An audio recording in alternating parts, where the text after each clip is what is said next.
Hello students, आज की class में जो टॉपिक हम कर रहे हैं वो है 9th क्लास की ज्योग्राफी का पहला topic, India size and location.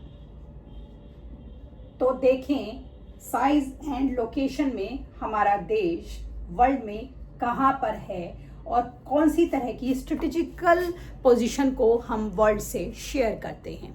तो आपको पता है कि इंडिया में बहुत सारे ऐसे प्लेसेस हैं जो वर्ल्ड की one of the oldest civilisation के नाम से जाने जाते हैं और आज़ादी के इतने सालों में हमने बहुत तरक्की करी है। वर्ल्ड की बहुत सारी नेशन के साथ हमारे बड़े अच्छे ट्रेड रिलेशंस हैं और हम न केवल समुद्र के ज़रिए, जो कि हम बहुत ही एंशिएंट टाइम से ट्रेड करते आ रहे हैं, बल्कि एयर रूट से और भी तरीक़ों से हम वर्ल्ड की अलग अलग कंट्रीज से बहुत अच्छे तरीके से ट्रेड कर रहे हैं। तो इंडिया की अगर हम लोकेशन को देखें स्ट्रेटिजिकली, तो हमारा जो कंट्री है वो नॉर्दर्न हेमिस्फेयर में पड़ता है और ये हमारा जो कंट्री है एक बहुत ही हम बोलें कि एशिया का हम एक सब कॉन्टिनेंट कंट्री हैं, सब एशियन कॉन्टिनेंट में आते हैं हम, और हमारे देश को यूरोप और वर्ल्ड के बाकी हिस्सों से जोड़ता है। तो इसके जो हम बोलें कि कारण हैं कि क्या रीज़न्स है कि जो इंडिया है उसके वर्ल्ड के बाकी के देशों के साथ इतने अच्छे हम बोले कांटेक्ट हैं। देखिए, सबसे पहले तो हम एक बहुत लंबी कोस्ट लाइन को बियर करते हैं। जो हमारी कोस्ट लाइन है उसकी वजह से सी रूट के ज़रिए हम वर्ल्ड की बहुत सारी कंट्रीज से शुरू से ही कनेक्टेड हैं। अब जो हम अपनी इस कोस्ट लाइन की बात कर रहे हैं, इसी में हमारी आ जाती है जो साउदर्न मोस्ट टिप है इंडिया की, जो सबसे साउदर्न मोस्ट टिप जो नीचे आती है हमारी, उसे इंदिरा पॉइंट के नाम से जाना जाता है, जो कि शायद आपको पढ़ने के लिए मिले कि 2004 में जब सुनामी आई थी उसमें वो सबमर्ज्ड हो गया था इंडिया का वो साउदर्न मोस्ट पार्ट। तो इंडिया की जो कोस्ट लाइन है, क्योंकि हम एक बहुत लंबी कोस्ट लाइन को बियर करते हैं, इसी वजह से हम वर्ल्ड के बहुत सारे देशों के साथ समुद्र के ज़रिए कनेक्टेड हैं और समुद्र के ज़रिए कनेक्टेड होने से हम बहुत सारा तरह का सामान, ना केवल ऑयल बल्कि और भी सारी तरह की इम्पॉर्टेंट चीज़ें बाहर के देशों से खरीदते हैं और इसी तरह अपने देश की बहुत सारी चीज़ें जो उनके लिए इम्पॉर्टेंट हैं उन्हें हम बेचते हैं।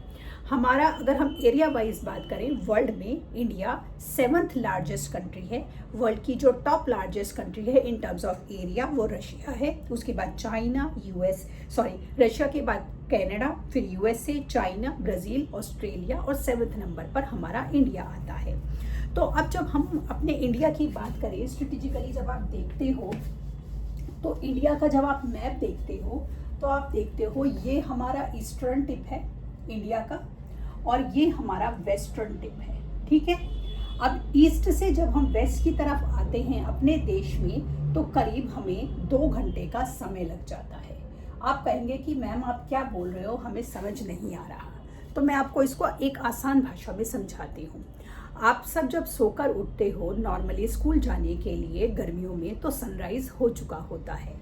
नॉर्मली जो कि हम नॉर्दर्न इंडिया में रहते हैं, तो नॉर्दर्न इंडिया में रहने वाले लोगों के लिए गर्मियों में, समर्स में करीब 5:30 बजे के आसपास सनराइज़ हो जाता है।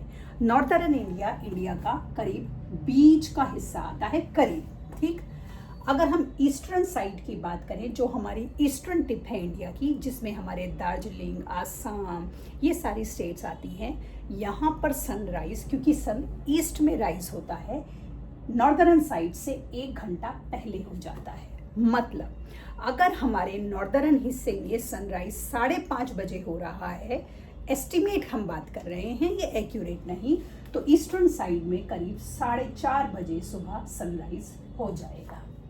अब आप सन ट्रैवल कर रहा है भाई, आ रहा है सन, ठीक है, सन तो फिक्स है, स्टार है, साइंस पढ़ते हो आप, मुझे पता है, मतलब इंडिया जो हमारी अर्थ है वो रोटेट कर रही है। अब रोटेशन की वजह से सन जो है यहाँ तक आया, जब नॉर्दर्न पॉइंट तक आया तो सन को 1 घंटे का समय एस्टिमेटेड लग गया। इसी तरह क्योंकि अर्थ तो रोटेट कर रही है लगातार, जब हमारा जो रोटेशन के बाद सन वेस्टर्न पॉइंट तक पहुंचा तो करीब, यानी कि अगर यहाँ पर 4:30 बजे सनराइज हो रहा है तो यहाँ पर करीब 6:30 बजे के करीब आपका सनराइज होगा।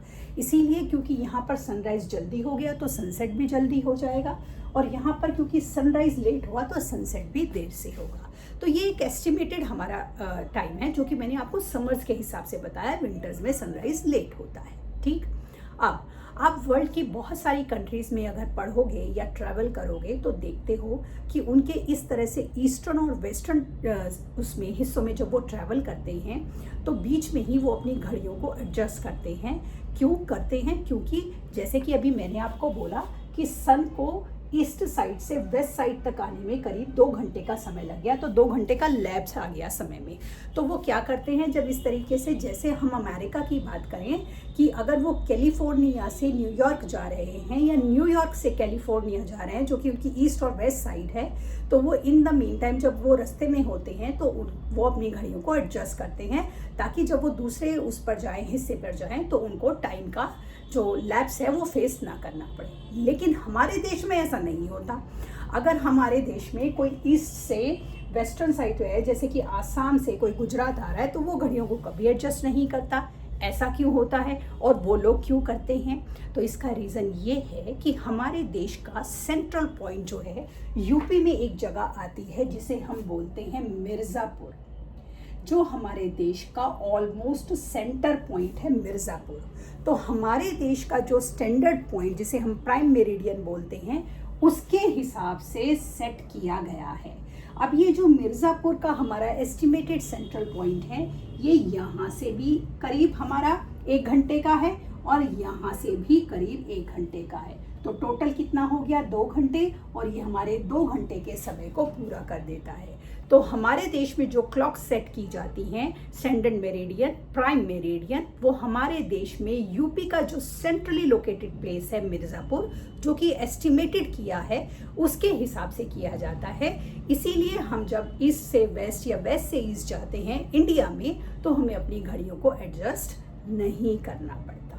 पहली बात ये मैंने इसको डिटेलिंग में इसलिए समझाया है क्योंकि ये एक क्वेश्चन ऐसा है जो कि बच्चों को सबसे ज़्यादा तंग करता है और नॉर्मली ये पेपर में आ भी जाता है। ठीक, उम्मीद है अब आपको समझ आ गया होगा।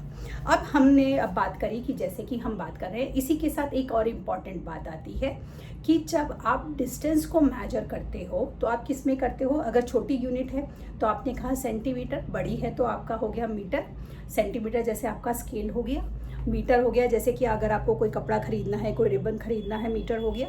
और जब हम डिस्टेंस का मेजर करते हैं कि एक जगह से दूसरी जगह, तो हम उसे किलोमीटर में मेजर कर लेते हैं। जब हम इस डिस्टेंस को पानी में मेजर करते हैं, मतलब इन टर्म्स ऑफ ओशनिक उसमें करते हैं कि पैसिफिक ओशन, साउदर्न ओशन, इसमें जब हम उसको पानी की टर्म्स में मेजर करते हैं तो हम किलोमीटर को यूज़ नहीं करते, तब हम शब्द यूज़ करते हैं नॉटिकल माइल।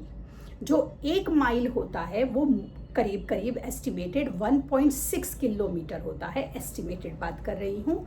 तो जब हम पानी में डिस्टेंस को मेजर करते हैं उसे हम नॉटिकल माइल में करते हैं, किलोमीटर में नहीं करते हैं। आपको मेरी बात समझ आई मैं क्या बोल रही हूँ?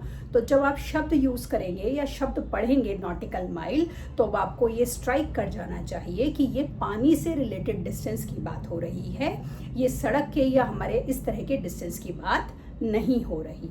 ठीक, तो आज हमने जो 2 मेन इंपॉर्टेंट कॉन्सेप्ट करे वो हमने करे कि जो हमारे देश का ईस्टर्न और वेस्टर्न पॉइंट है उसमें अगर 2 घंटे के टाइम का लैप्स है तो हमें अपनी घड़ियों को एडजस्ट क्यों नहीं करना पड़ता। दूसरा, पानी का जो हमारा मेजरमेंट होता है डिस्टेंस का, उसे हम नॉटिकल माइल में मेजर करते हैं। आज की क्लास में इतना ही। अगला टॉपिक कल की क्लास में करेंगे। तब तक के लिए शुभ रात्रि।